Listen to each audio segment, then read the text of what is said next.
Amen. Nikukaribishe katika semina yetu ya Pentecost.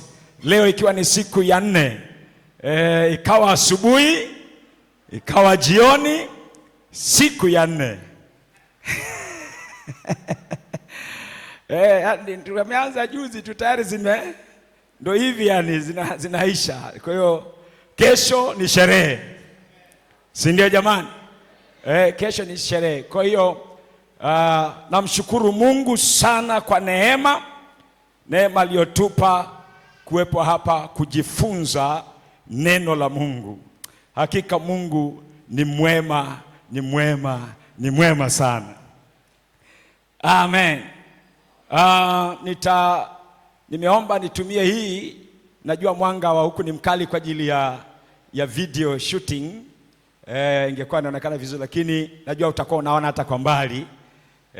Kwa sababu speed inayoenda wakati mwingine unaweza kushindwa kunoti, lakini inapoonekana hapo angalau itakuwa rahisi kunoti. Amen. Amen. Msalimie jirani yako, mwambie karibu tena katika semina siku ya leo. Amen. Mwambie uko tayari kumpokea Roho Mtakatifu. Amen. Somo letu ambalo tutaenda nalo mchana na jioni ya leo ni umuhimu wa kujazwa na Roho Mtakatifu. Somo likiwa linalenga kukupa motisha na sababu ya kumtafuta Roho Mtakatifu. Tangu tulipoanza tumejifunza masomo kadha wa kadha kuhusu Roho Mtakatifu, lakini pia tukigusia umuhimu wake kwa sehemu. Kwa hiyo nitakupitisha kwenye baadhi ya pointi ambazo Roho Mtakatifu ananiongoza kufundisha kwa mchana wa leo. Kila muamini anapaswa kujazwa na Roho Mtakatifu. Kila muamini anapaswa kujazwa Roho Mtakatifu. Na Yesu alijua pasipo Roho Mtakatifu hatuwezi kufanya jambo lolote. Aliwaambia wanafunzi wake, uzoefu wenu, uwezo wenu. Walikaa na Yesu miaka mingapi? 3 na miezi 6 hivi, wakiwa wanatembea na Yesu. Wale wanafunzi wanaishi na Yesu, wanaona miujiza yake. Pamoja na kukaa katika hali kama hiyo, Yesu bado aliwaambia experience hii bado haiwatoshi kwenda kufanya kile ninachotaka mfanye. Kaeni hapa wapi? Jerusalem, mpaka mvikwe uwezo utokao juu.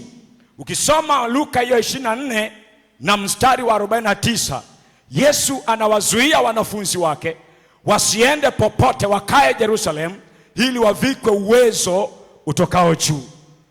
Na kwa nini anafanya hivyo? Ni kwa sababu anaona bila Roho Mtakatifu wanafunzi hawa hawawezi kufanya ile kazi kikamilifu. Hawawezi kuhimili changamoto za huduma walionayo. Hawawezi kufanya mapenzi ya Mungu sawa sawa. Bwana Yesu na atusaidie.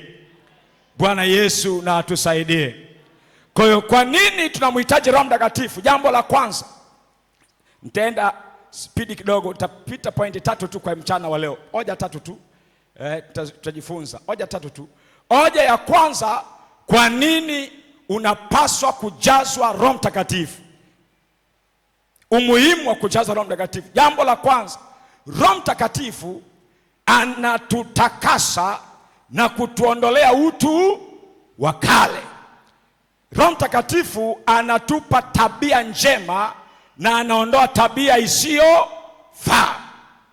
Yeye anaondoa tabia sugu zisizompendeza Mungu. Ukisoma kitabu cha Tito 3 na mstari wa 3 mpaka wa 7. Msomaji kama yupo angekuwa okay, naweza tukaisoma pamoja yeyote tu, lakini hata naweza nikapata anayefikia kwa wakati anasoma ili tuokoe muda. Ukisoma kitabu cha hiyo Tito sura ya ngapi? Ya 3 na mstari wa 3.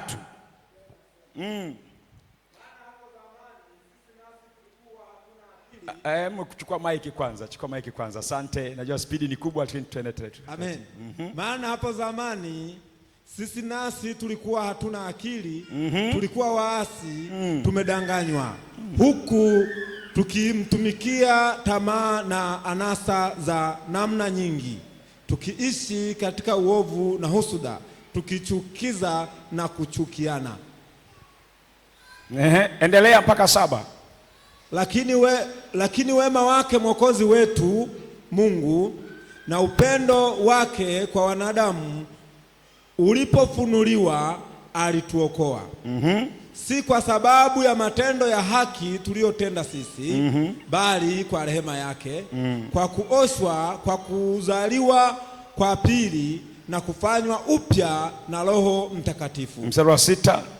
Ambaye alitumwagia kwa wingi kwa njia ya Yesu Kristo Mwokozi wetu. Isha tu hapo. Anasema maana hapo zamani, maana yake kabla hatujaokoka, sawa? Hapo zamani sisi nasi tulikuwa hatuna nini? Akili, yani ufahamu. Tulikuwa waasi, tumedanganywa, huku tukitumikia tamaa na anasa za namna nyingi, tukiishi katika uovu na husuda, tukichukiza na kuchukiana. Lakini wema wake Mwokozi wetu Mungu na upendo wake kwa wanadamu ulipofunuliwa, alituokoa. Amen. Alitufanyaje jamani? Alituokoa. Si kwa matendo yetu, si kwa sababu ya matendo ya haki tuliyoyatenda sisi, bali kwa rehema yake, kwa kuoshwa, kwa kuzaliwa kwa pili na kufanywa upya na nani? Roho Mtakatifu. Umeona hiyo sentensi? Sikiliza. Damu ya Yesu utuondolea hatia ya dhambi mbele za nani? Lakini tabia ambayo ipo ndani haitoki pasipo nguvu ya Roho Mtakatifu. Unaweza ukasamehewa, lakini bado kiu ya dhambi ile ile inakuendesha. Ukijaza Roho Mtakatifu pamoja na msamaha uliopata kwa Kristo, Roho Mtakatifu anaua ile kiu, anaondoa ile tabia. Sasa anakupa tabia nyingine tofauti na ile ya kwanza. Bwana Yesu atusaidie. Hii ndio maana kuna Wakristo wana wokovu wa kifafa. Anaokoka leo, kesho anaanguka. Anaokoka leo, kesho anaanguka. Akija kanisani anajutia dhambi zake, anamilia Mungu nisamehe, hatia inaondolewa. Akitoka nje ya kanisa, dhambi ile ile aliyotubia inamuendesha, inamsukuma, shauku ile bado ipo ndani yake.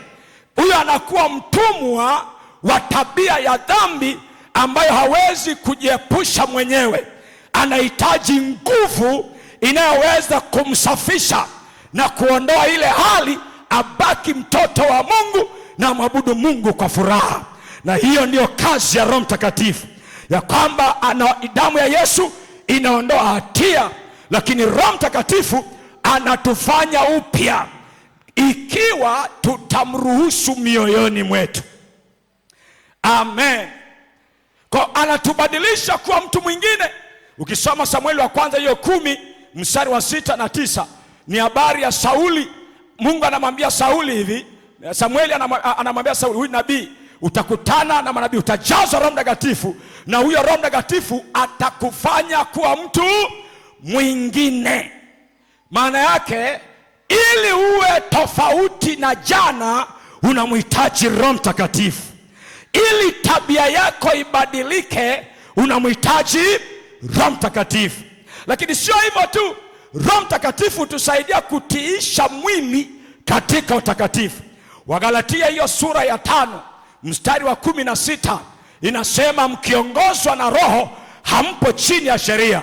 Mkiongozwa na Roho hamtatawaliwa na mwili, mtaushinda mwili. Alafu anaeleza matendo ya mwili: uasherati, wivu, fitina, uzushi, faraka, ugomvi, uchawi, uchafu na kila namna ya ufisadi. na mambo yanayofanana na hayo. Anasema hivi, katika haya nawaambia mapema, watu wanaofanya matendo ya namna hiyo hawataurithi nini? Ufalme wa Mungu. Lakini anasema tunda la Roho, Roho akiingia ndani yako ataweka upendo, ataweka self control, kiasi, ataweka uvumilivu, atakupa moyoni ile hali ya uaminifu, atakupa utu wema, atakupa upole. Maandiko yanasema katika hiyo Galatia sura ya 5 mstari wa 22, hiyo ni kazi ya Roho Mtakatifu. Sikiliza, usijihukumu. Kwa nini? Una wokovu wa kuinama na kuinuka, kusimama na kuanguka. Fanya maamuzi ya kumtaka Roho Mtakatifu.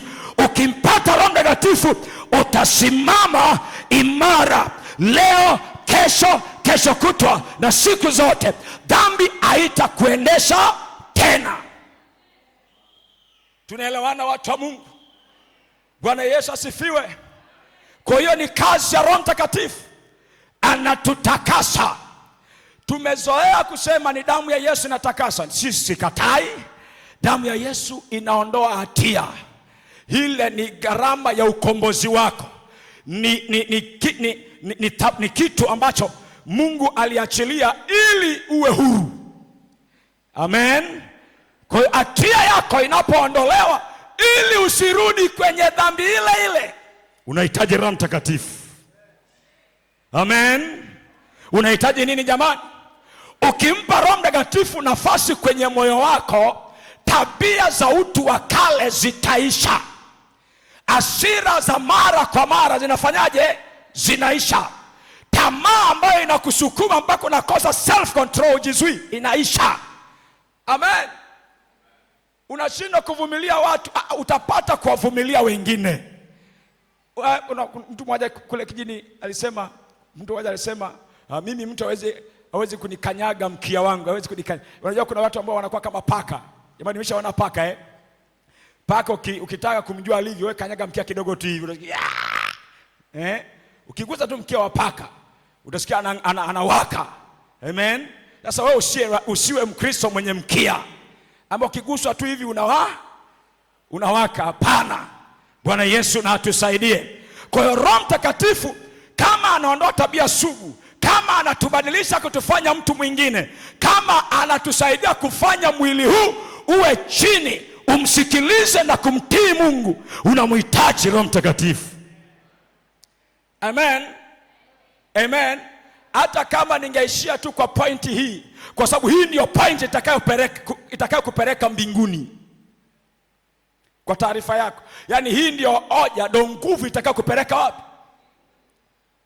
Kwa sababu jiulize hivi, leo umetubu, ni kweli umesamehewa, alafu kesho ukaanguka, kabla hujatubu Yesu akarudi, si unabaki?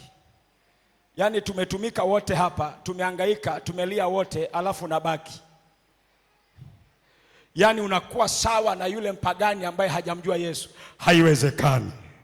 Na hiyo ndio maana na kushauri na kusii, tafute Roho Mtakatifu. Amen. Yani kama kuna maombi unatakiwa uombe kuliko chochote, ni kujaa Roho Mtakatifu, ili mwili uwe chini, yeye pekee akuendeshe.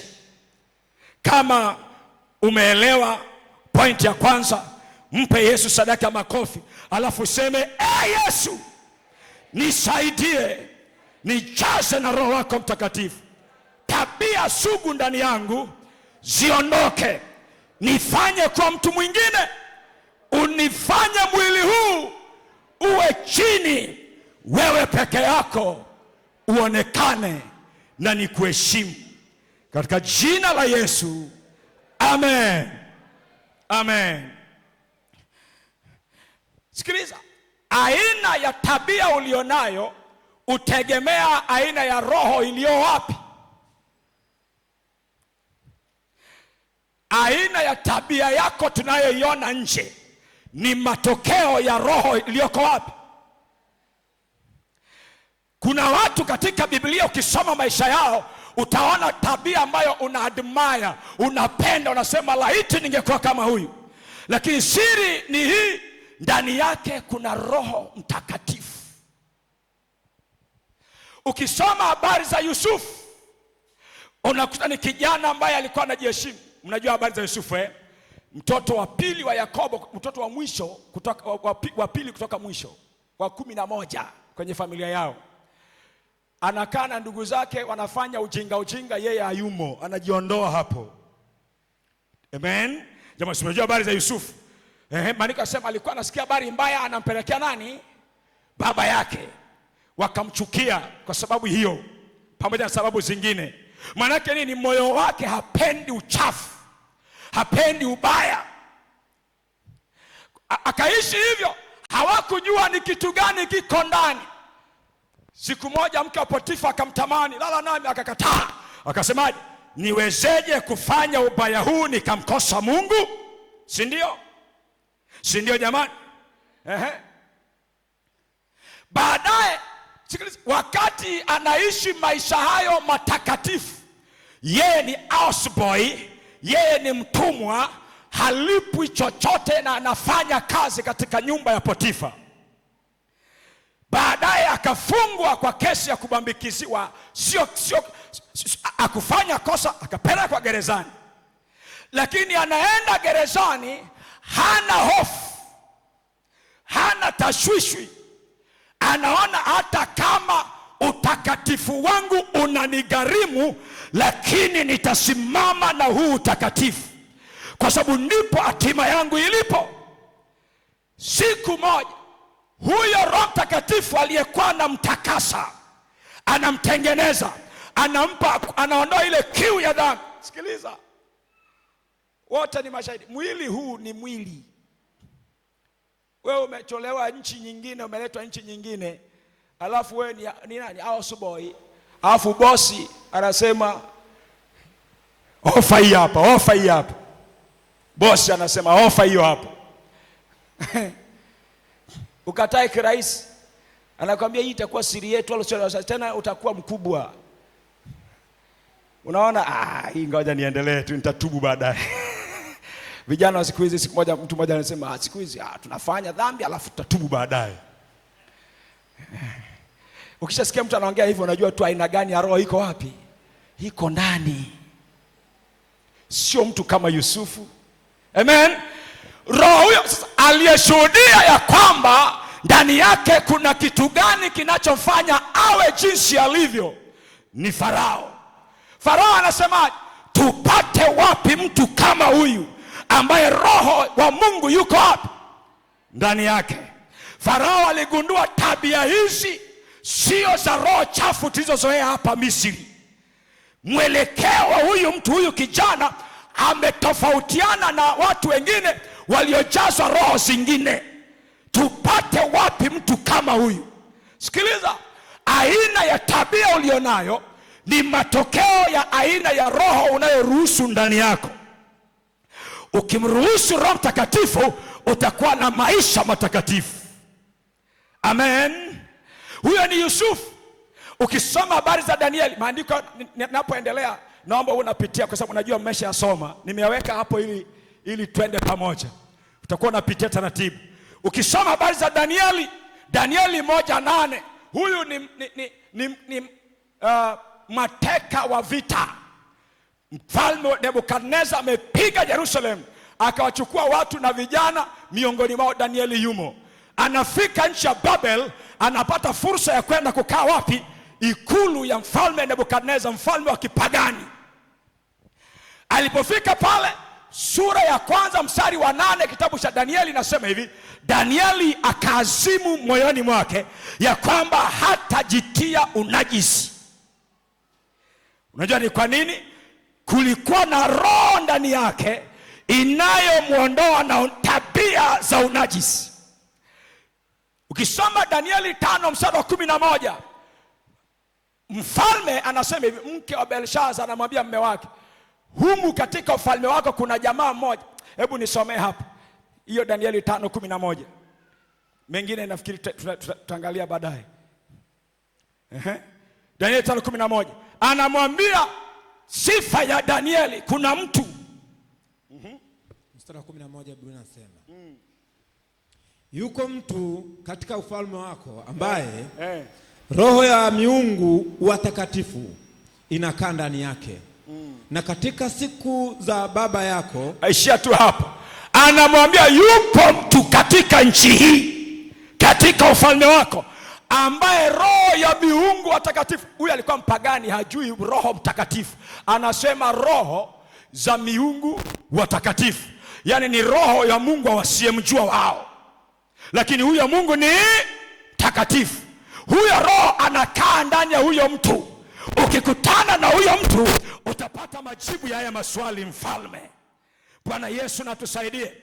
Danieli aliishi na Roho Mtakatifu, ikashape behavior yake, ikashape tabia yake, ikashape anavyozungumza, ikaamua anavyofanya. Danieli 6 mstari wa 1 mpaka wa 3, maandiko yanasema huyo roho aliyekuwa ndani yake alikuwa roho bora, a spirit, the spirit of excellence. Alikuwa na roho bora. Hiyo 6 mstari wa 1 mpaka wa 3, roho bora. Manake huyo Roho Mtakatifu alifanya hata vitu anavyovifanya viwe kwenye viwango.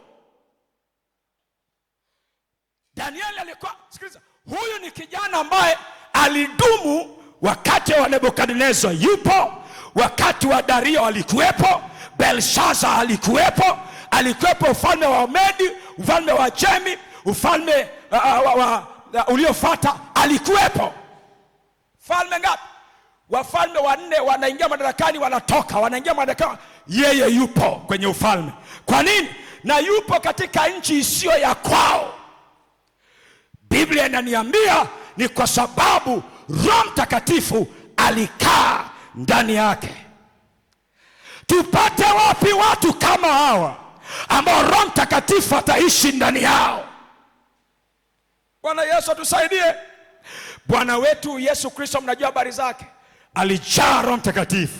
Maandiko yanasemaje katika hiyo misari? Luka 2:40 na 52, akajaa hekima, ufahamu, maarifa, akawapendeza wanadamu, akampendeza na Mungu. Halo, aina ya roho iliyokuwepo ndani ya Kristo ilimfanya ampendeze Mungu na awapendeze wanadamu. Maana yake nini? Tabia yake, Mungu akasema hakika huyo ni mwanangu mpendwa wangu, nimependezwa naye, sina shida naye, yuko vizuri. Wanadamu walipomtazama wakasema hakika huyu ni mwana wa Mungu aliye hai. Bwana Yesu atusaidie. Hata mapepo yalisema huyu ni mwana wa Mungu, mtakatifu wa Mungu. Tabia yake ilitokana na roho iliyokuwa wapi? Ndani yake. Kumbe ukiwa na Roho Mtakatifu, tabia yako itakuwa tabia takatifu, mwenendo wako utakuwa safi. Sasa angalia, ngoja nikupe mfano waliokuwa na roho nyingine, nikupe michache tu. Kuna watu ambao ukiwasoma kwenye Biblia utakuta kuna tabia fulani iliibuka kwa sababu ya aina fulani ya roho iliyokuwa wapi? Ndani yao. Sasa angalia mtu kama Anania na Safira, Matendo ya Mitume 5:3 mpaka 4. Watu wamekubaliana tutoe sadaka, tuuze vitu vyetu, tuweke shirika. Yeye akauza, akakaa kikao na mke wake, wakatenga waka nini? Maandiko yanasema wakapunguza sehemu ya thamani ya kiwanja, wanapeleka robo. Walipofika kwa Petro alimwambia, Anania, umeruhusu roho ya shetani kujaza moyo wako kiasi hicho? Kwa lugha nyingine hivi, Anania, hii tabia umetoka nayo wapi? Sio ya Roho Mtakatifu tuliyojazwa juzi. Hii tabia ni ya roho nyingine. Amen. Hana uaminifu. Ukisoma hayo maandiko, ngoja nisome kidogo tu. Ukisoma hayo maandiko, mstari ule wa 3, Petro akasema, Anania, kwa nini shetani amekujaza moyo wako kumwambia? Kwa hiyo ni hiko hivi, ni roho ya shetani ilijaa ndani ya moyo wa Anania, ikampa tabia ya kuwa na ujasiri wa kukata sehemu ya sadaka ambayo wamekubaliana wapeleke kwenye ushirika. Hauwezi kuwa na ujasiri wa kufanya mabaya kama Roho Mtakatifu yuko hapa.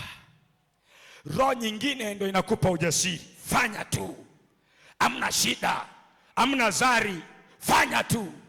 Huo ujasiri unatokana na kujazwa roho nyingine. Bwana Yesu atusaidie. Ili mgharimu Anania, wote mnajua mwisho ile siku Anania alikufa na mke wake kwa sababu ya roho chafu iliyojaa mioyoni mwao. Ukisoma habari za Yuda Iskariote, Luka 22:3-6, maandiko yanasemaje? Shetani akamuingia Yuda. Shetani ni roho, tumeelewana? Akamuingia nani? Alikaa na Yesu miaka 3.5, anaamua kumsaliti kwa vipande 30 vya fedha. Shida ni nini Yuda? Shetani amemuingia.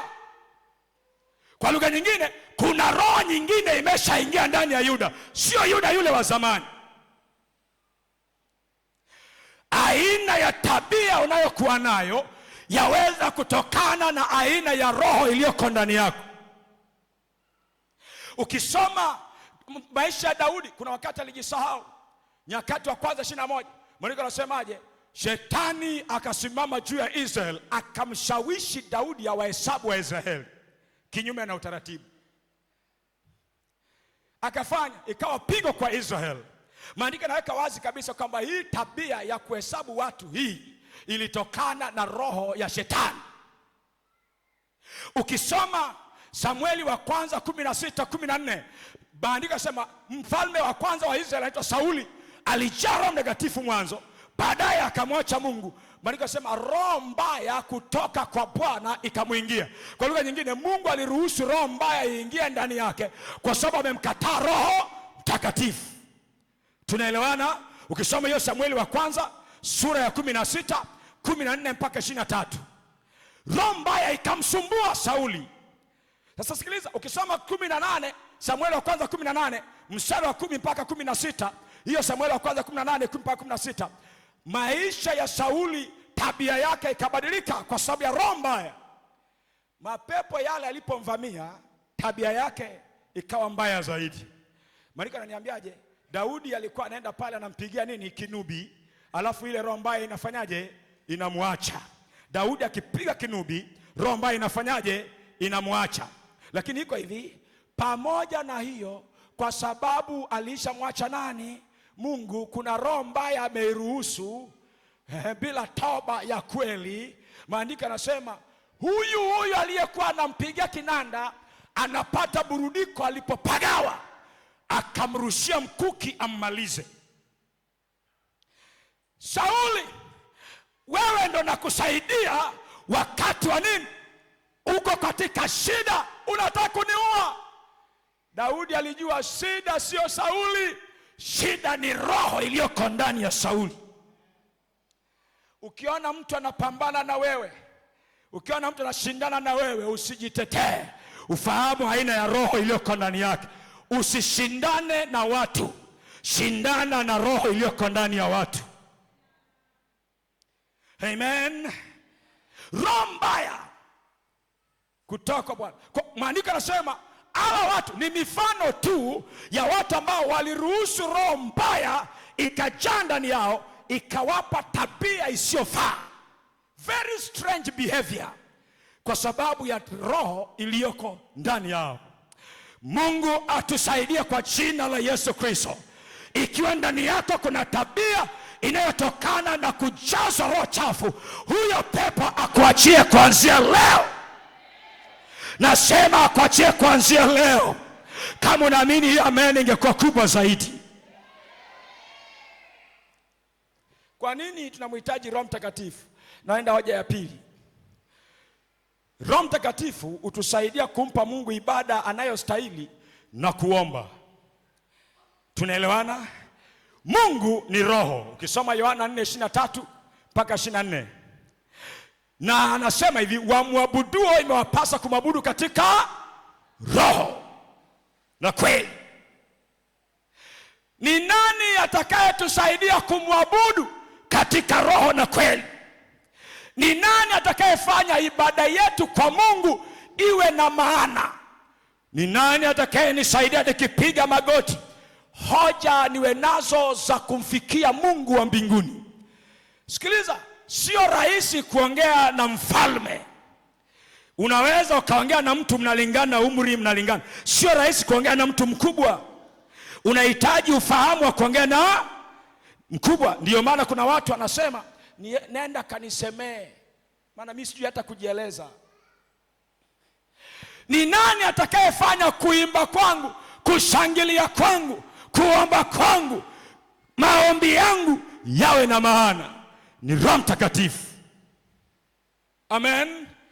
Ukisoma maandiko matakatifu, wa Efeso 6:18 anazungumzia silaha za vita vya kiroho. Anasema hivi, kwa sala zote na maombi mkisali kila wakati, sio kwa vinywa tu, katika roho. Maombi yanakuwa na nguvu.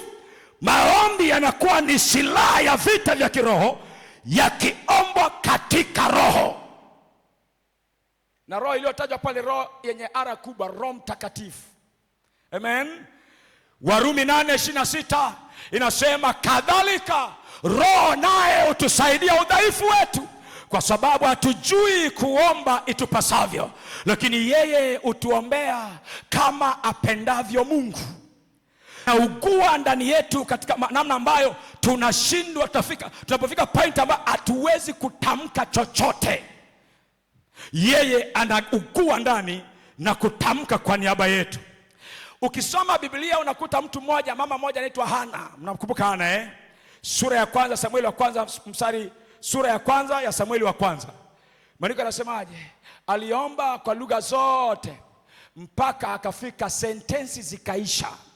Akawa kinywa kinanena, sauti haitoki, machozi yanatiririka.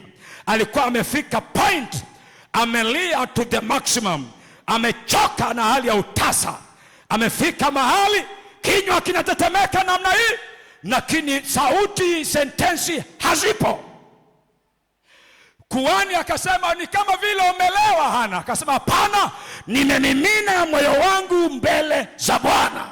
Sikiliza, Roho Mtakatifu ndiye anayeweza kufikisha kwenye pointi ambayo moyo wako unamimina mbele za Bwana, mahali ambapo wanadamu wanaweza kuona kama umekuwa crazy kwenye maombi, lakini ndipo majibu ya maombi yako yanapotokea. Bila Roho Mtakatifu utapanga hoja kimwili. Utakuwa unaomba kwa sentensi zako, unaomba katika mwili, unapiga miayo, unamaliza unasema basi imetosha. Lakini sikiliza, ukijaa Roho Mtakatifu utaomba kwa mzigo ambao unaenda kuzaa majibu ambayo yatakuwa tangible katika maisha yako. Roho Mtakatifu atakusaidia kuomba. Roho Mtakatifu atakusaidia kuomba. Sikiliza, tunaishi kipindi ambacho tunahitaji kumlilia Mungu sana. Maombi yetu yanatakiwa yawe live kwa Mungu. Kama hauna Roho Mtakatifu, unaweza ukavutwa na vitu vingine, usimwombe Mungu. Bwana Yesu atusaidie. Jana Bishop wakati anahubiri kule Nkinga alisema point moja, nafikiri mmeiona hata kwenye clip iko kwenye mtandao. Alisema ifike mahali, alikuwa atoa mfano kwamba kanisa leo na mimi natumia ni nukuu lakini kama alivyosema. Alisema hivi, tunatumia muda mwingi sana kuimba, na akasema si vibaya kuimba, lakini uimbaji gani? Ni uimbaji wa entertainment. Si unaelewa ninachozungumza? Na mimi nanukuu kila alichosema Bishop jana. Maana yake angekuwa hapa angesema hayo. Sawa Alisema tunatumia muda mwingi, akasema ifike mahali kanisa tuingie, tupate muda, kama tumeimba saa moja, tuingie mbele za Bwana kwa magoti mbele za Bwana pia saa moja. Kwa lugha nyingine hivi, saa ya uimbaji kanisa liko live. Saa ya maombi watu wanapiga miayo.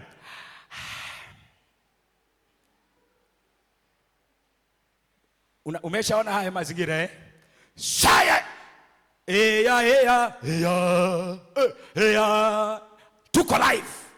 Saa wewe ni Mungu mkuu, unaweza yote, hakuna Mungu kama wewe, sina Mungu mwingine, tumaini langu kwako Bwana. Hakuna Mungu kama wewe, wewe ni Mungu mkuu. Sikiliza, unahama mwilini unaingia wapi? Rohoni.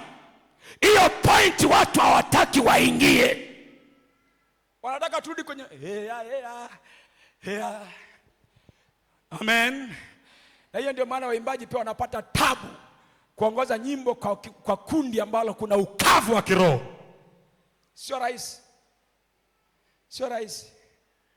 Zamani hatukuimba nyimbo nzuri, kizazi hiki tuna nyimbo nzuri sana, tamu, ziko fresh.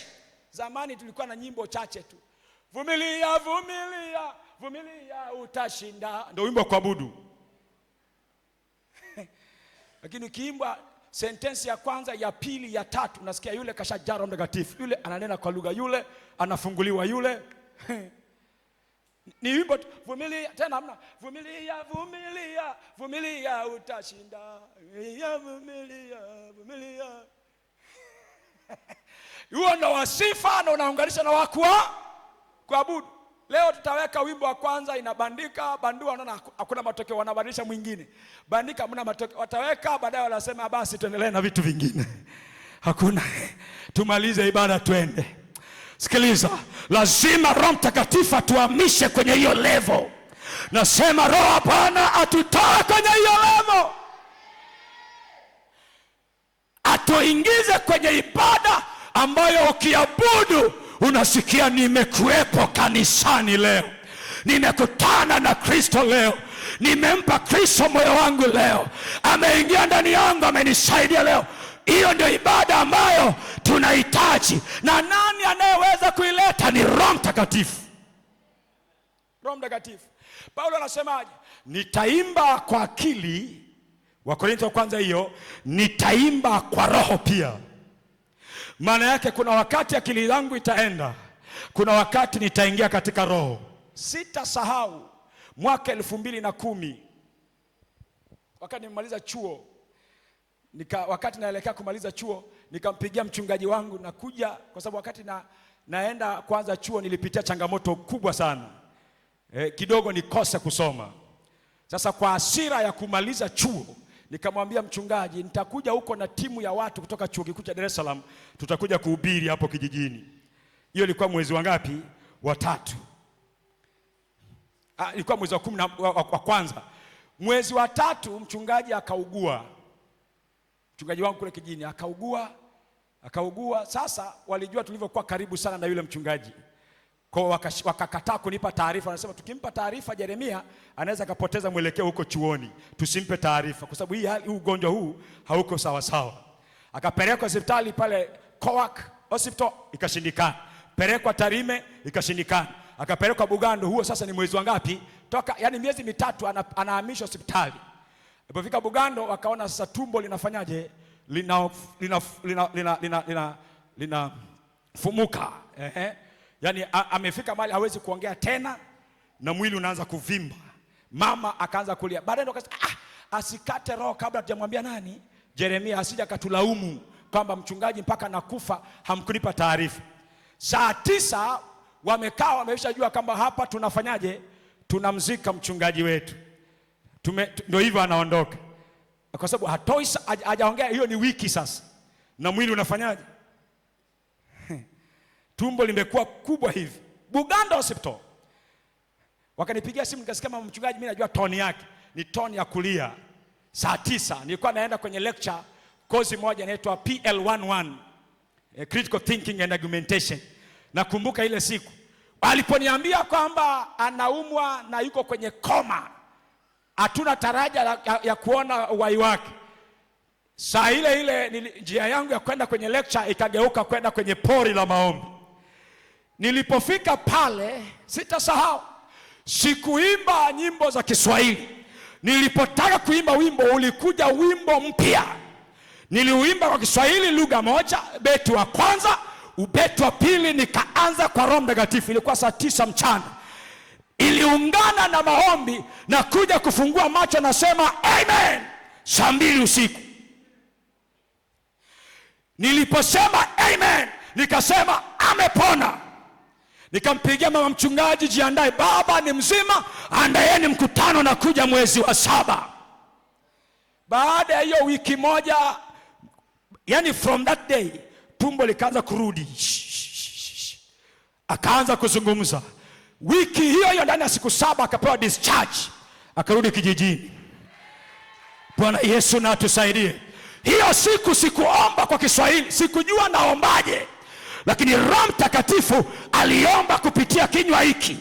Aliingia katika kuugua kwa kuona ile vita, kiwango kile kile, vita ile ilikuwa kiwango hicho. Bwana aliachilia nguvu ya kuiendo. Lakini nani aliachilia hiyo nguvu? Ni Roho Mtakatifu. Ningekuwa sijajaa Roho Mtakatifu, ningelalamika kama wengine, ningelia kama wengine, ningenung'unika kama wengine, ningeirisha mkutano kama wengine. Unamhitaji Roho Mtakatifu. Nasema unamhitaji Roho Mtakatifu. Nasema unamhitaji Roho Mtakatifu.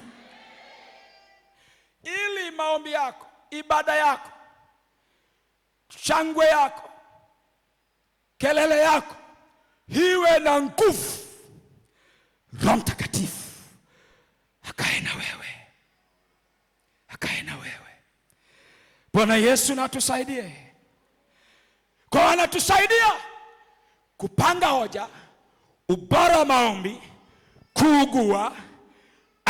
Sikiliza, ukiangalia kile kitabu cha Wakorintho wa kwanza 14, unaponena kwa lugha umejaa Roho Mtakatifu, unajenga nafsi. Amen.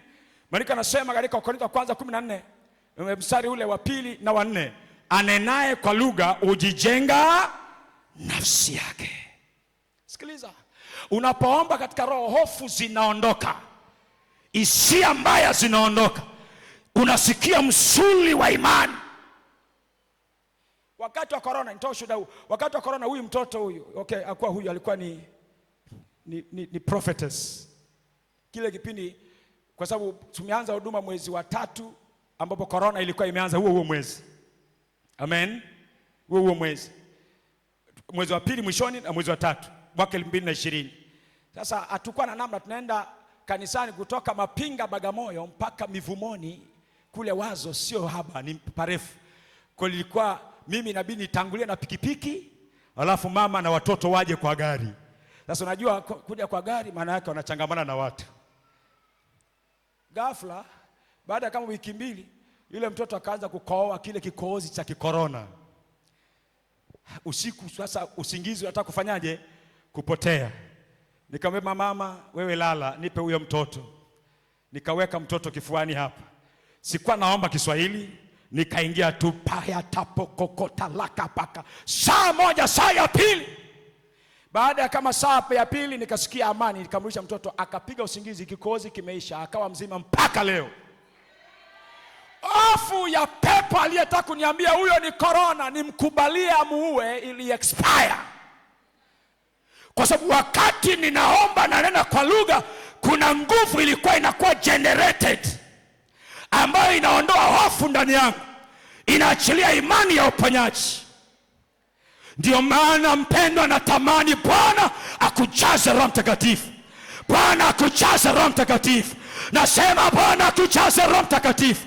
Nasema Yesu akujaze Roho Mtakatifu.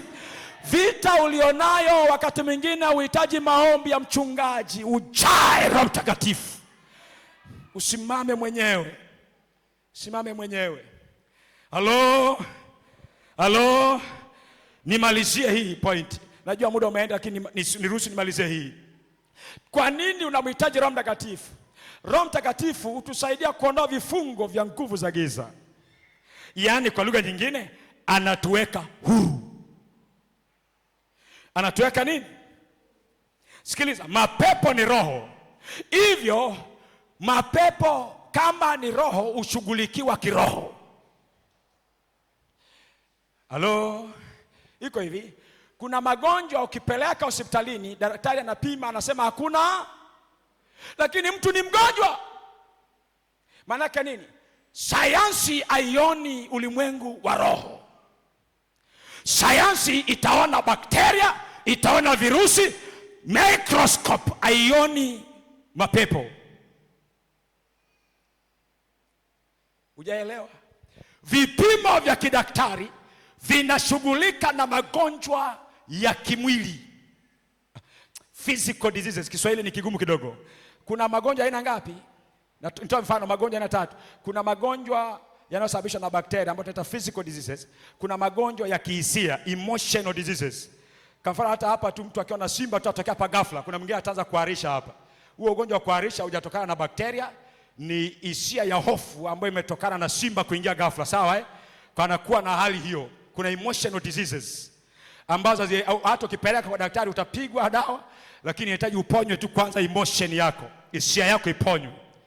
Tunaelewana? Alafu kuna magonjwa ambayo yanaitwa nini? Spiritual diseases. Yaani matatizo ambayo yanatokana na nguvu za giza, roho katika ulimwengu wa roho. Mwaka fulani sitasahau, nikiwa form 2. Tulimwambia mama moja tukiwa vijana watatu kijijini kwetu.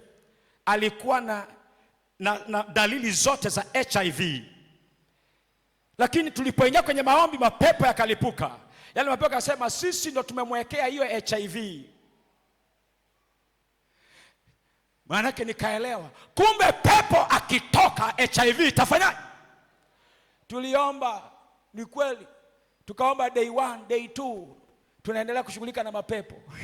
Day 3 mpaka siku ya 14, siku ya 14 pepo ikasema mmenichosha, naondoka.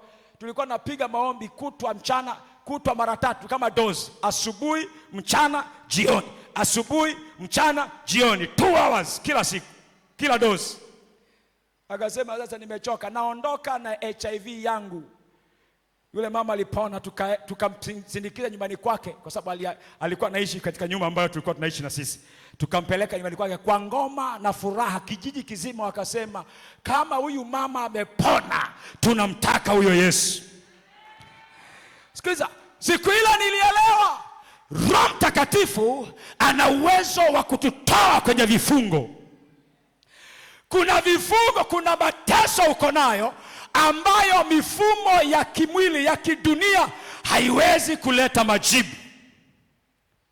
Ukiona jambo, Waswahili wanasema hapa kuna mkono wa mtu, ujue upande wa pili inahitajika mkono wa Mungu. Wakisema hivi, hapa kuna mkono wa nani? Wa mtu. Sio kwamba kuna mtu, maana yake hapa kuna nguvu nyingine ya kiroho iliyosababisha mateso haya, ambayo haishughulikiwi na nguvu za kawaida. Inahitaji nguvu ya Roho Mtakatifu. Ndio maana Yesu alisema katika Mathayo 12:28, hiyo Mathayo 12:28, mimi nikitoa pepo kwa kidole cha Mungu, ufalme wa Mungu umewafikia. Alafu ukisoma hiyo Luka, kidole cha Mungu, hiyo Luka 4:18, okay. Ukisoma Luka, okay, Mathayo 12:28 anasema nikitoa pepo kwa nini? Kwa roho kwa kidole cha Mungu. Sasa kidole cha Mungu ukisoma Luka ana rekodi ni kidole cha Mungu, Mathayo ana rekodi ni roho wa Mungu. Kwa lugha nyingine, mkono wa Mungu ni roho wa Mungu, kidole cha Mungu ni roho wa nani? Amen. Yesu alisema kama anatoa pepo kwa kidole cha Mungu au kwa roho wa Mungu, ufalme wa Mungu umewafikia. Kwa lugha nyingine, Yesu, unatoaje mapepo? Jibu ni hivi, na yatoa kwa Roho Mtakatifu. Amen. Nikibeba bunduki, ninapogusa trigger, risasi inapotoka uioni, si ndio? Lakini utaona matokeo yake. Jamani, hiyo si sayansi ya kawaida tunaijua eh? Bunduki ukibeba, ukigusa tu trigger, pa! Unasikia mlio pa! Lakini auoni ile risasi imepitia wapi. Utaona matokeo ya risasi husika, si ndio? Jina la Kristo linapotajwa ni kama unamtrigger Roho Mtakatifu aende atengeneze matokeo katika ulimwengu wa roho. Hujaelewa ninachozungumza? Tunapolitaja jina la Yesu juu ya vita ulionayo, tuna trigger nguvu ya Roho Mtakatifu ikalitukuza jina la Kristo kwenye eneo husika, lilete matokeo. Hautaona kati yangu mimi na wewe kuna nini hapa katikati. Utawasikia jina la Yesu, utaona matokeo, kwa sababu ni ulimwengu wa roho, shughuli zinafanyika. Sema amen. Roho Mtakatifu ana uwezo kutoa katika vifungo. Biblia inasema hivi, naruka maneno mengi hapo kwa sababu muda wangu unaisha. Yesu alisema hivi, ishara hizi, Marko 16:17, ishara hizi zitafuatana na hao waaminio. Mathayo 16:10 ngapi? 17. Sorry, Marko 16:17. Hiyo Marko 16:17 inasema ishara hizi zitafuatana na hao waaminio. Ishara ya kwanza, kwa jina langu watatoa pepo. Ishara ya pili, watasema kwa lugha mpya. Watashika nyoka, wataweka mikono juu ya wagonjwa, watapata afya. Amen. Sasa ngoja nikwambie, shughuli yote hiyo anayefanya kupitia jina la Yesu ni Roho Mtakatifu. Pasipo Roho Mtakatifu, ujasiri wa kutumia jina la Yesu ni mdogo. Umenielewa Narudia, pasipo Roho, ujasiri wa kutumia jina la Yesu huku ndani ya moyo wako, unajua matokeo yatatokea, unakuwa mdogo. Lakini kwa Roho Mtakatifu, jina la Yesu unapolitamka, unakuwa na uhakika wa nini? Matokeo. Tumepewa mamlaka kukanyaga nyoka na nge na nguvu zote za yule muovu. Mamlaka hayo yanakuwa live. Ukijaa Roho Mtakatifu utaiona. Halo. Bwana Yesu atusaidie. Yesu akasema hivi, Luka 4:18, Roho wa Bwana yu juu yangu, Bwana amenipaka mafuta kuwafungua waliofanyaje. Pasipo Roho wa Bwana siwezi kufungua waliofungwa. Inaanza Roho wa Bwana yu wapi? Kuwafungua walio. Kama hayuko juu yangu siwezi. Sikiliza, mkono huu ni mkono tu wa kawaida, sawa Ni mwanadamu tu. Lakini Roho wa Bwana aliye juu yangu, ninapoweka mikono juu yako, kwa sababu sio mkono huu tena, ni yeye yuko juu yangu, yeye ndo wa kwanza kukugusa kabla ya nyama ya mikono hii kukugusa. Na hiyo ndio kazi ya Roho Mtakatifu. Na ndio maana Mungu alimwambia Musa, hauna haja hata wakati mwe kugusa. Weka tu mikono kwa mbali hivi. Sema, Bwana awangazie nuru yake na kwa fadhili na kuwapa amani. Unapoweka mikono namna hii, maandiko yanasema utakuwa unaweka jina langu juu yao, na mimi nitahusika na maisha yao. Bwana Yesu asifiwe. Bwana Yesu asifiwe. Kwa sikiliza, Wakorintho wa pili 3:17. Wa pili 3:17 inasema hivi, Bwana ndiye Roho. Bwana ndiye, walakini alipo Roho wa Bwana, hapo ndipo penye uhuru. Kwa lugha nyingine, alipo Roho Mtakatifu kuna kufunguliwa. Tumeelewana? Wakorintho wa pili 3:17, alipo Roho Mtakatifu kuna kufunguliwa, kuna kuwekwa huru. Sikiliza watu wa Mungu, tukitaka hapa watu wafunguliwe kila itwapo leo, tumruhusu Roho Mtakatifu afanye kazi kila siku. Nasema hivi, tumruhusu Roho Mtakatifu afanye kazi kila siku. Hatutakuwa na nguvu, atatumia nguvu kubwa watu kufunguliwa. Automatically pepo ataona hapa sio mahali pangu pa kukaa, ataondoka kimya kimya. Amen.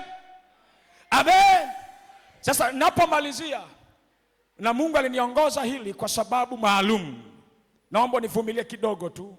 Najua kesho tuna ibada, kesho ni sherehe. Nivumilie kidogo tu, nichukue dakika chache. Hata kama sitaomba leo, lakini maneno haya yataingiza nguvu ndani yako ya kumshinda ibilisi. Sema amen. Sema amen.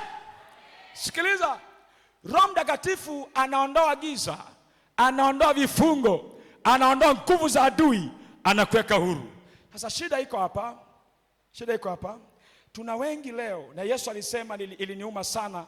Yesu alisema neno gumu sana, na inaniuma mpaka leo. Kila nikikaa nawaza. Alisema maneno haya Yesu, maneno magumu katika Mathayo 12:43 mpaka 45.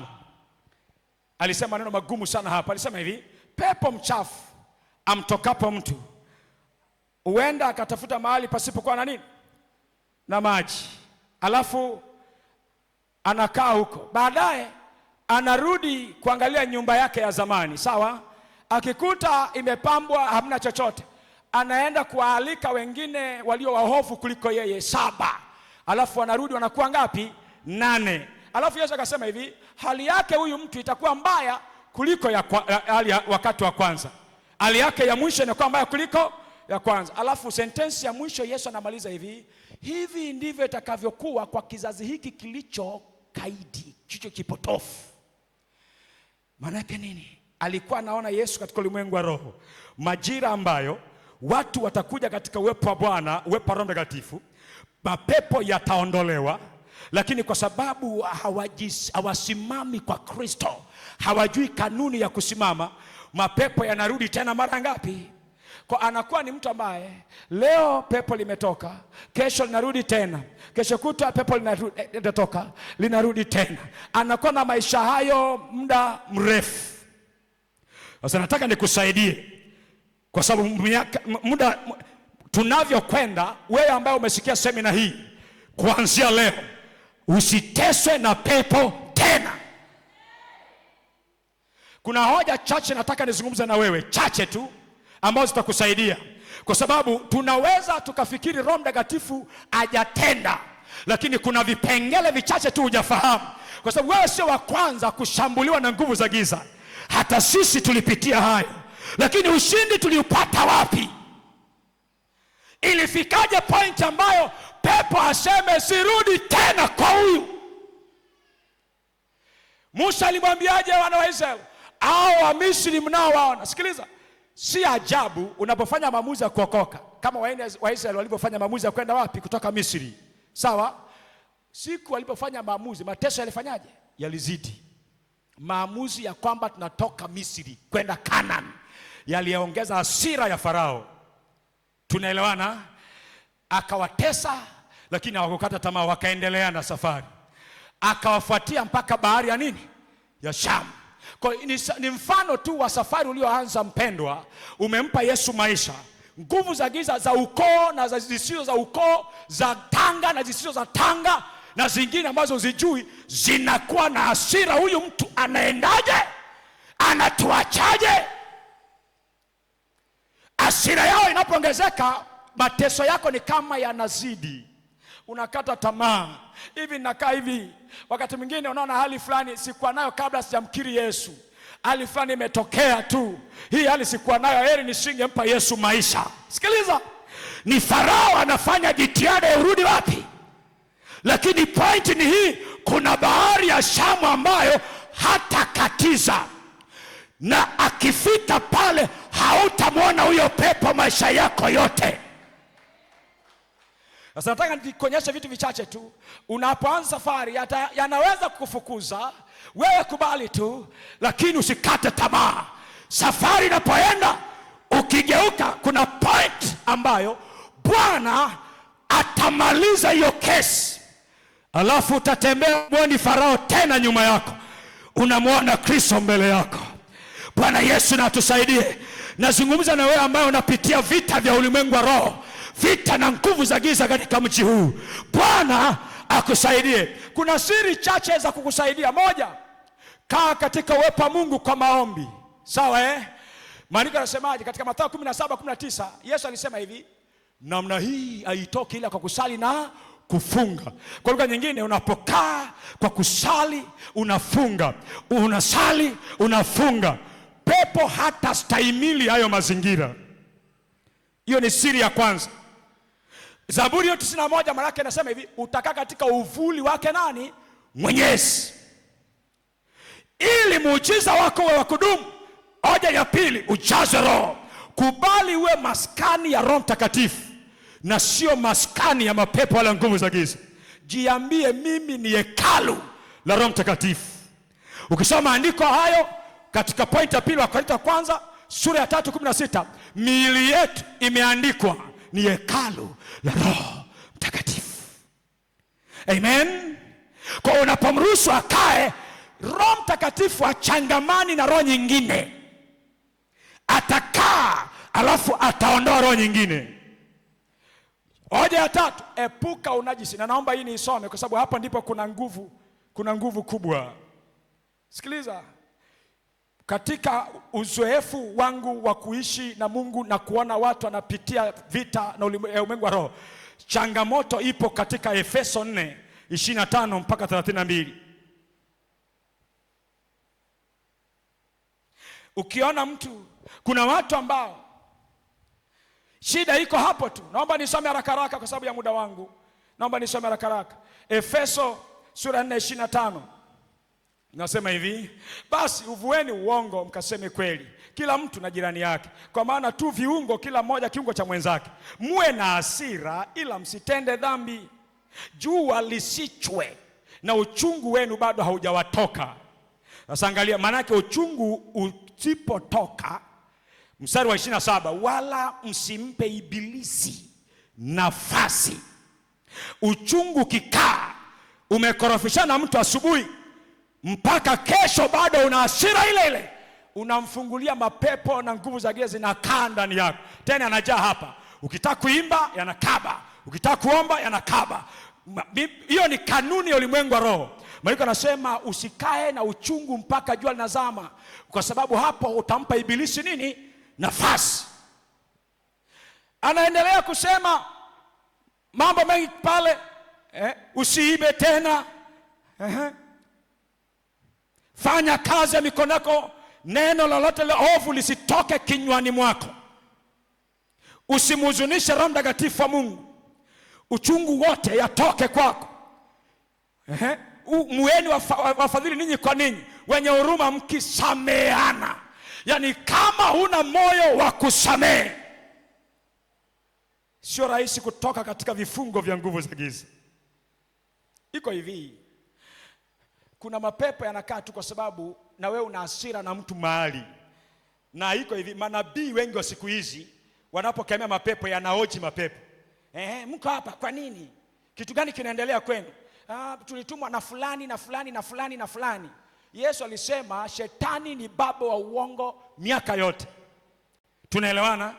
Sasa ni faida gani pepo atoke alafu anakuacha umekorofishana na familia na ukoo na babu na bibi na yule na yule? Kuna faida gani? Sikiliza, nia ya ibilisi ni kwamba ukishapona uambiwe, haya mapepo, haya majini, yanatoka kwa bibi yako, kwa yule mfanyakazi mwenzako, yeye ndo chanzo cha matatizo yako.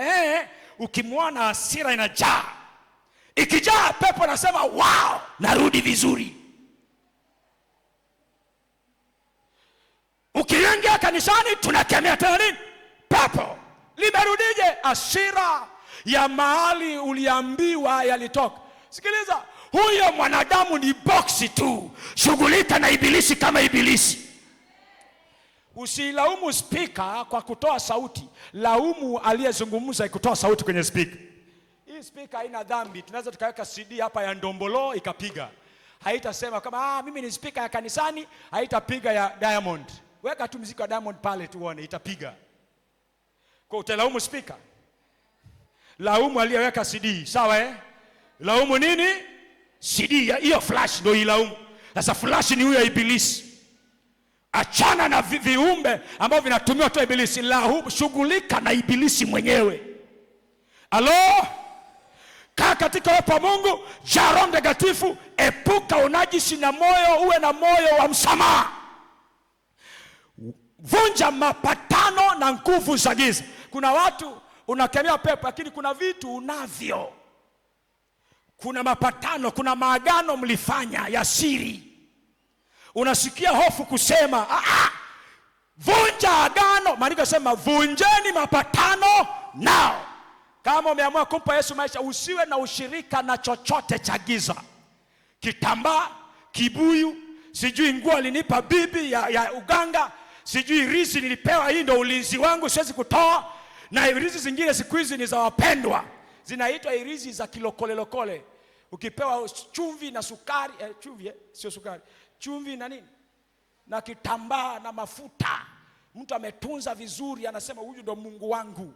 Tumaini lake lote alipo kwa Yesu lipo kwenye chumvi, kwenye kitambaa na kwenye kitu fulani. Nani mpendo yuko wapi?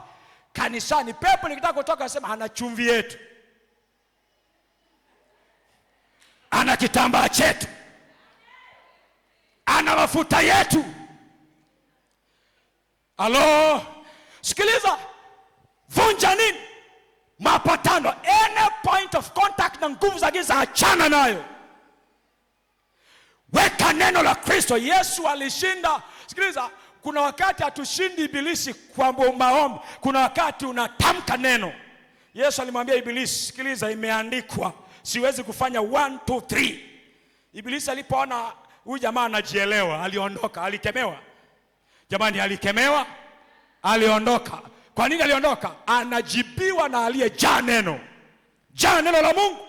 Penda Biblia hii ijae ndani yako, uwe na cha kumjibu ibilisi. Lakini ondoa hofu. Shetani ana tabia ya kutumia uoga. Anakuonyesha uko kwenye kaburi lako, yani kwenye jeneza. Unajiona jeneza na wewe humo. Anakuambia wewe tunakuua, na wewe unabaki ni kweli nitakufa kweli. Kisha tu ndoto na jeneza na si picha gani, sijui unatembea unajisi sikiliza, hatujapewa roho ya uoga. Nasema hatujapewa roho ya uoga. Woga usikae ndani yako. Ondoa hofu. Uwe jasiri katika jina la Yesu Kristo. Mtumikie Mungu. Kuna mama mmoja anaitwa Maria Magdalene, alikuwa na mapepo 7. Alikuwa na nani? Soma hayo maandiko taona katika Luka 8:1-3. Alipotolewa mapepo 7, akurudi kupiga soga. Aliingia kazini, akasema hivi, ikiwa Yesu ameniponya na mzigo huu, nitamfuata Yesu, nitamtumikia Yesu, nitajitoa kwa Yesu. Alimfuata Yesu masaa yote, mali zake yuko na Yesu. Hiyo ilimfanya ibilisi. Uwezi kumfuata Yesu kama Maria Magdalene alafu ibilisi naye akakufuata, haiwezekani. Ndio maana alienjoy uwepo wa Mungu. Mtu wa kwanza kumwona Yesu amefufuka, Maria Magdalene. Pepo alikuwa hawezi kumsogelea tena. Ukisoma hayo maandiko katika Luka 8, alikuwa anajitoa kumtumikia nani? Lakini alitoka pepo 7. Asingeingia kwenye kazi, mapepo yale yangerudi. Lakini sikiliza, nimalizie. Ufahamu kwenye akili yako ya kwamba umehamishwa kutoka ufalme wa giza, umeingizwa ufalme wa nuru. Kolosai 1:13. Naye alituhamisha, alituokoa katika nguvu za giza, akatuhamisha. Ulimwengu wa roho umehamishwa. Ulipompa Yesu maisha ukatubu, ulihamishwa kutoka point moja ukaingia point nyingine. Ulitolewa gizani, umekuja nuruni. Kwenye nuru ndo unaona kumbe hapa kuna alama, kumbe hapa kuna hiki, kumbe nilikuwa nateseka ni mapepo tu, kumbe ilikuwa ni hiki, kumbe ilikuwa ni hiki. Unaona hayo kwa sababu umeingia nuruni. Ulipokuwa gizani, unasikia tumbo linauma, uelewi, mgongo unauma, uelewi, kichwa kinauma, uelewi, watoto wanakufa ghafla, uelewi. Umehamishwa, umeingia nuruni. Maandiko yananiambia Yohana 1:1-5. Na hapo mwanzo kulikuwa neno, neno alikuwa kwa Mungu, neno alikuwa Mungu, pasipo yeye hakuna kilichofanyika. Ndani yake ndimo limekuwa uzima. Ile uzima ni nuru ya watu, nayo nuru yang'aa gizani, wala giza halikuiweza. Ukijua niko nuruni, unakuwa na fact. Kama giza laweza kuondoa nuru, basi hiyo sayansi haijawahi kutokea duniani. Kama giza linafanyaje? Giza linaweza kuondoa nuru. Nuru ikiwepo, giza linafanyaje? Ukijua umehamishwa, hautakaa tena mikononi mwa nguvu za giza. Kaa kama mtoto wa nuruni, ishi nuruni. Bwana Yesu atusaidie. Bwana Yesu atusaidie. Bwana Yesu atusaidie.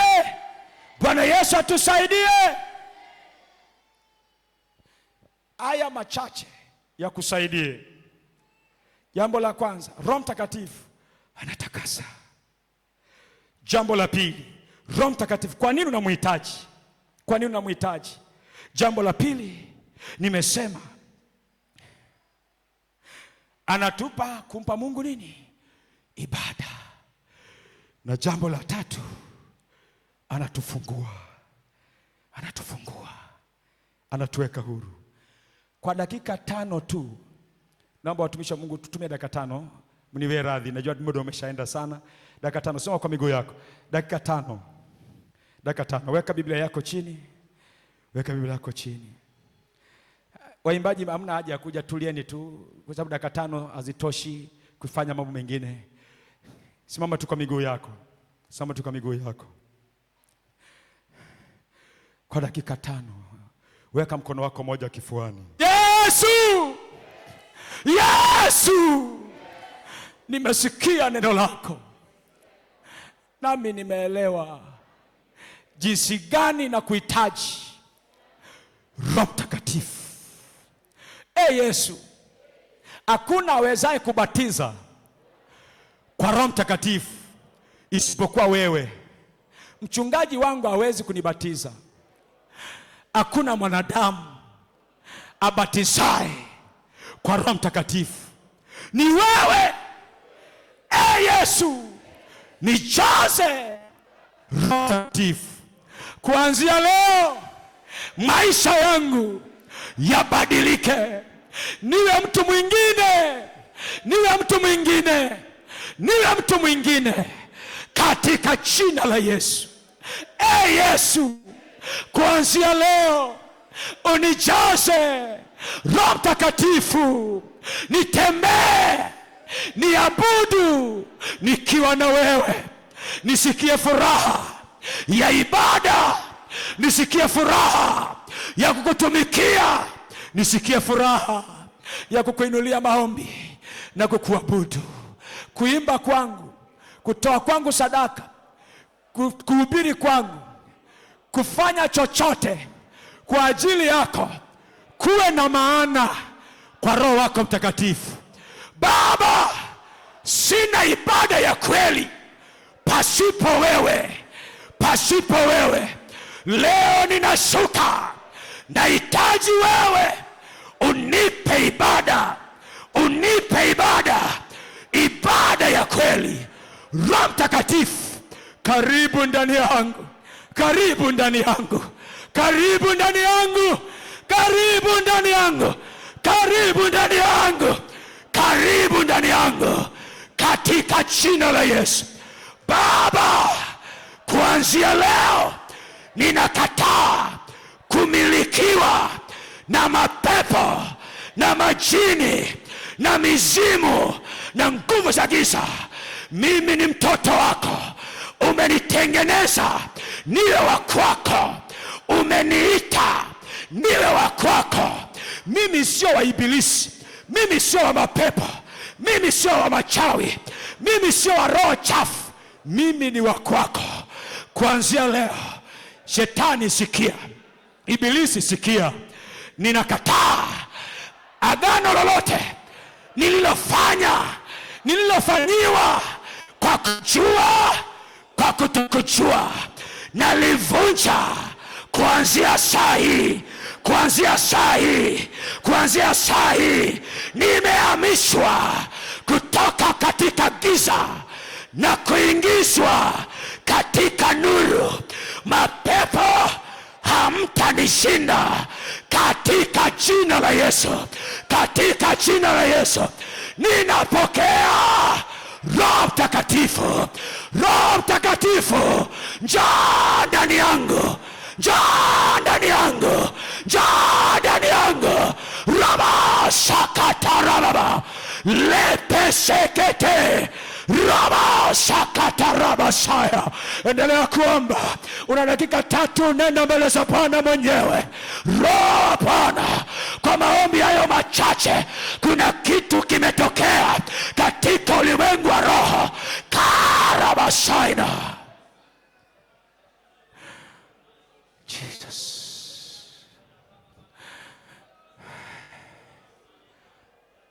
Roho Mtakatifu. Roho Mtakatifu.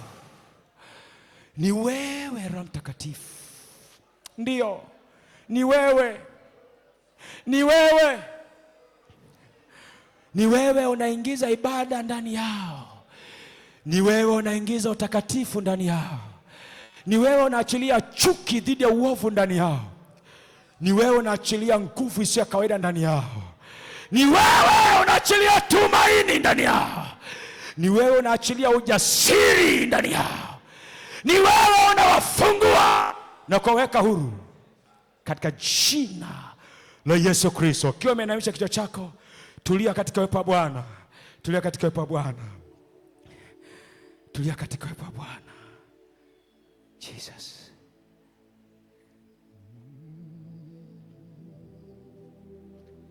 Tafakari kwa nini jumbe hizi zimehubiriwa kwako. Wapo ambao wangetamani kusikia maneno haya hawakusikia. Mungu anakupenda. Anasema ninawafundisha ili mpate faida. Tafakari. Ni maamuzi gani unayachukua jioni ya leo kumwelekea Roho Mtakatifu?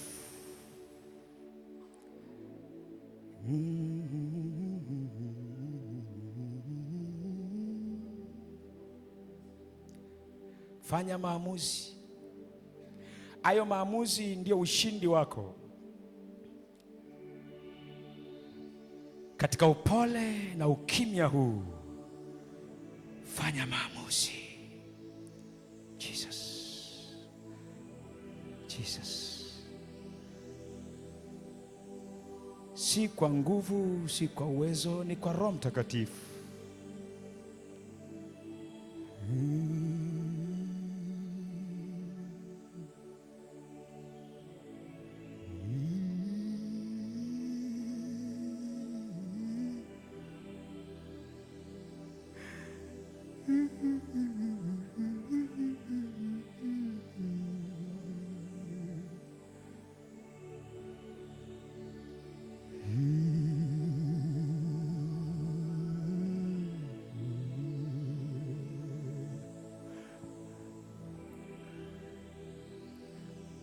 Mapepo yaliyokuwa yamejificha kwako yameondoka bila kukemewa.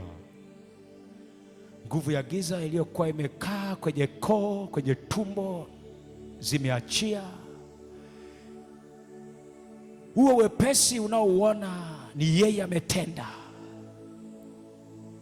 Hiyo kiu ya ibada unayoisikia ni yeye yuko kazini.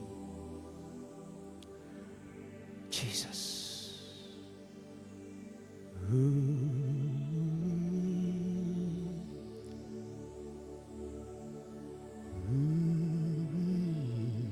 Ina mikono yako miwili juu. Punga tu hewani ukiwa kimya katika uwepo wa Bwana. Ukiwa unasema moyoni, Roho Mtakatifu, nakupenda na kuhitaji. Na leo na kesho haipiti, lazima ninene kwa lugha. Fanya hiyo maamuzi saa hii.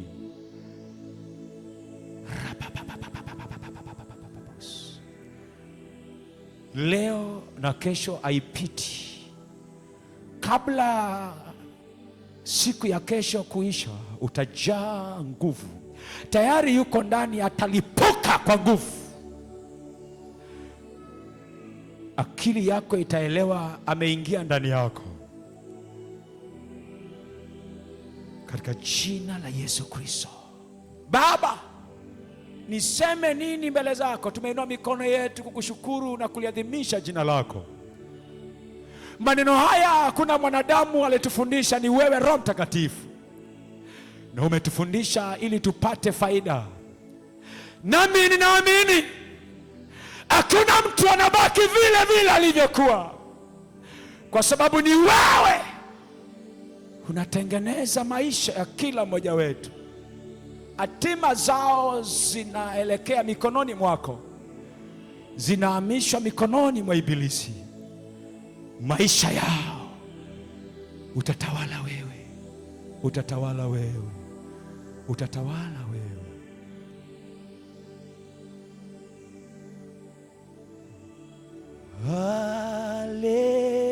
Haleluya, haleluya, haleluya,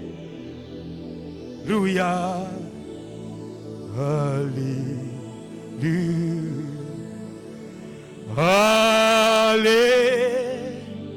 haleluya, haleluya, haleluya,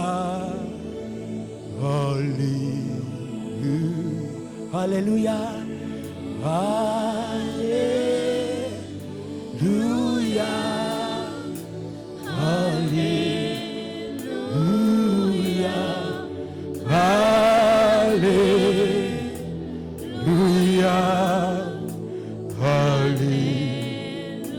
Watupenda, watupenda,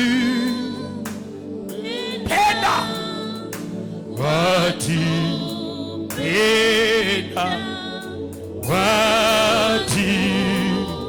watupenda, watujaza, watujaza, watujaza,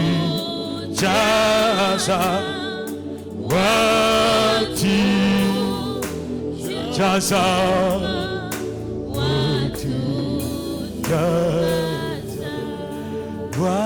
watujaza, watujaza, jaza, watujaza, watu.